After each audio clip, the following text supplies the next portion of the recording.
Hello दोस्तों, आज की कहानी है काम की जंग। रेणुका की सास कल्याणी जी भी बड़ी अजीब औरत थी। सुबह से लेकर शाम तक सिर्फ राम राम करती रहती, लेकिन उनके दिन की शुरुआत ही शिकायत से होती। उठते ही बोलती, राम राम, 5 बज गए, ना जाने बहू जाग गई या नहीं, यहाँ सब मुझे ही करना पड़ता है। बोलते बोलते गुसल खाने में नहाने जाती। वहां गर्म पानी, तौलिया, उनके कपड़े सब कुछ तैयार मिलते। बाहर फिर बड़बड़ाती आती, हे राम, पता नहीं चाय भी बनी है या नहीं, वरना जाकर मुझे ही बनानी पड़ेगी। पर कमरे में पहुंचते ही गरम गरम चाय उनके बेड के सामने वाली मेज पर हाजिर रहती। इसके बाद उसे चिंता होती पूजा करने की।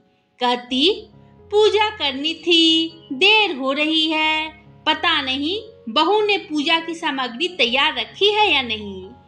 वहां पूजा के घर में सब कुछ तैयार ही मिलता, पर उन्हें बड़बड़ाते रहने की बहुत बुरी आदत थी। वो बड़बड़ाने से बाज नहीं आती। रेणुका घर का सारा काम निपटाकर हर रोज लंबा सफर तय करके ट्रेन में धक्के खाकर अपने काम पर चली जाती। उसके पहले सुबह का नाश्ता और दोपहर का खाना भी तैयार रखकर जाती। कल्याणी जी दिन भर पड़ोसियों के साथ गप्पे लगाती, बहू की बुराई करती या फिर राम नाम की माला लेकर बैठ जाती।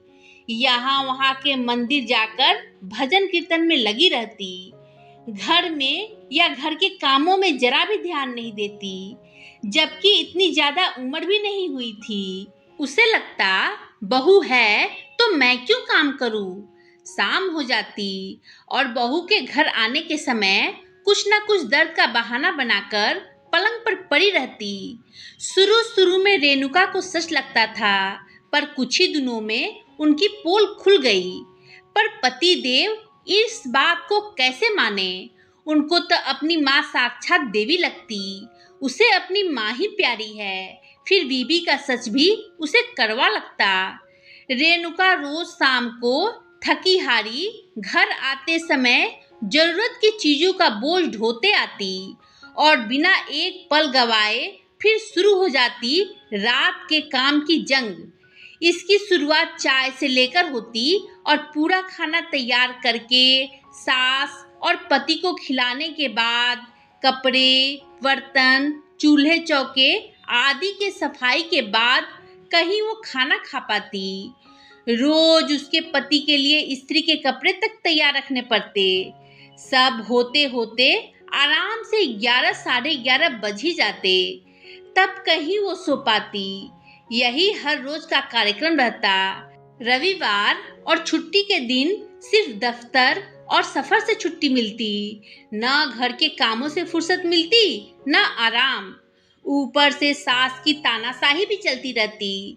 घर का वातावरण हमेशा बिगड़ा सा रहता। पति इन सब से बचने के लिए दोस्तों के साथ हर रविवार को कहीं न कहीं चला जाता और रेणुका यहाँ अशांत वातावरण में घुटकर रह जाती। पति को उसकी कोई चिंता ही नहीं। रोज सब काम अपने आप हो रहे थे, सब कुछ तैयार हाथ में मिल रहा था। उसे और क्या चाहिए। जब तक उसके सारे काम आराम से हो रहे थे वो बहुत खुश था। एक रविवार को उसका पति हमेशा की तरह बाहर चला गया। रात को बहुत देर से सोने के कारण रेणुका की नींद देर से खुली। रविवार भी था तो उसने थोड़ा सुस्ताना चाहा, पर कल्याणी जी को चैन कहा।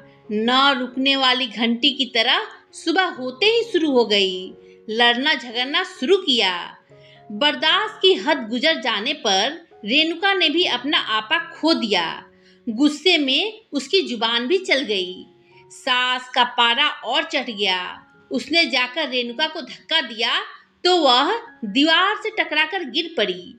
शोर शराबा सुनकर पड़ोस की दीदी आई। देखा तो रेणुका बेहोश हो गई थी। उसे दीदी ने पानी मार के होश में लाया और उसकी सास को खरी खोटी सुनाकर रेणुका को डॉक्टर के पास ले गई। होश में आने पर उसे ससुराल जाने से डर सा लग रहा था, पर उसका सारा सामान वहीं पर था तो वापस जाना पड़ा। उसने घर लौटने पर देखा सास अपने कमरे में गहरी नींद में सो रही थी। पति अब तक घर लौटा नहीं था। उसने अपना सारा सामान पैक किया और सास और पति की गिरफ्त से भाग निकली।